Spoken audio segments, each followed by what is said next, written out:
बहुओं के लिए शिक्षाप्रद कहानी। ससुर का घर। जब रवि कॉलेज में था तब माँ उन्हें और दुनिया को छोड़कर जा चुकी थी। एक काम वाली बाई लता थी जो सुबह से लेकर शाम तक उनके घर का सारा काम करती थी।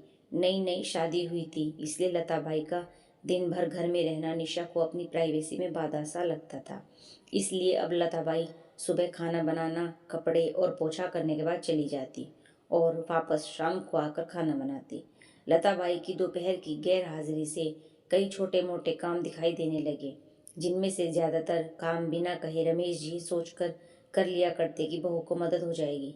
लेकिन बहू सोचती कि ससुर को औरतों के काम में दखल देने की आदत है। एक दिन मौका देखकर निशा ने रवि से कहा, क्यों ना हम बाबूजी को वृद्धाश्रम में भेज दें। सिर्फ एक बार पैसा भरना पड़ेगा और उन्हें भी अपने उम्र के लोगों का साथ मिल जाएगा। हमें भी अपनी प्राइवेसी के बारे में ज़्यादा सोचना नहीं पड़ेगा। रवि ने निशा की बातों पर ज़्यादा ध्यान नहीं दिया।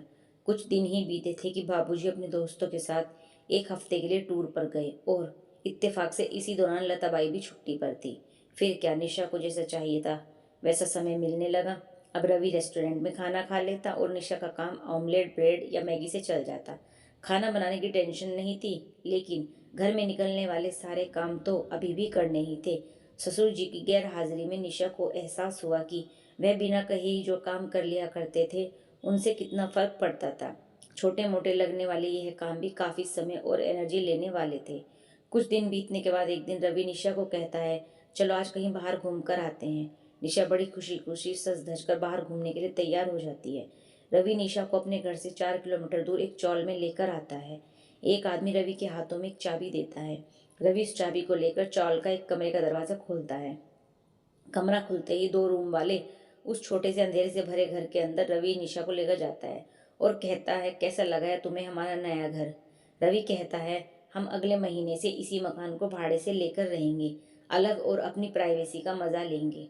अभी मेरी आमदनी के हिसाब से हम इसी को अफोर्ड कर सकते हैं। रवि का यह व्यवहार निशा के समझ में नहीं आया।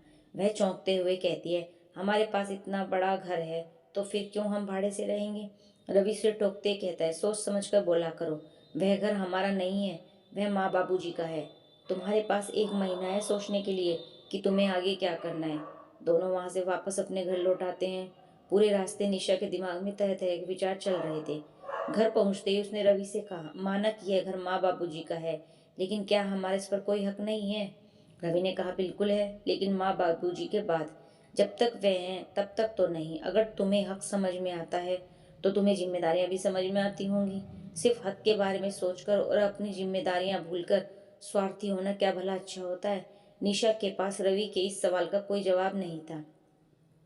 वह सोचने लगी कि उसने अपने क्षणिक सुख के स्वार्थ के लिए इतने नीचे गिरकर ऐसी घटिया सोच अपने दिमाग में आने दी। उसे मन ही मन पछतावा होने लगा। निशा रवि से बोली, मुझे माफ कर दीजिए, मैं सच में स्वार्थी हो गई थी, मुझसे बहुत बड़ी गलती हो गई। रवि बोला, तुम्हें पछतावा हो मेरे लिए यही काफी है, मैं तुमसे नाराज नहीं हूँ। बेटे और बहू का यह वार्तालाप रमेश जी दरवाजे पर खड़े होकर सुन रहे थे। उन्होंने आसमान की तरफ देखा और बोले, भाग्यवान तुम, धन्य हो जो तुमने ऐसे बेटे को जन्म दिया है। उन्होंने दरवाजा खटखटाया। बहू ने दरवाजा खोला तो उनके हाथों में पकड़ी थैली से गरम गरम समोसों की सुगंध उसको आने लगी। ससुर ने अपनी बहू से कहा, वो कोने वाले हलवाई के पास से लाया हूँ, तुम्हें बहुत पसंद है ना।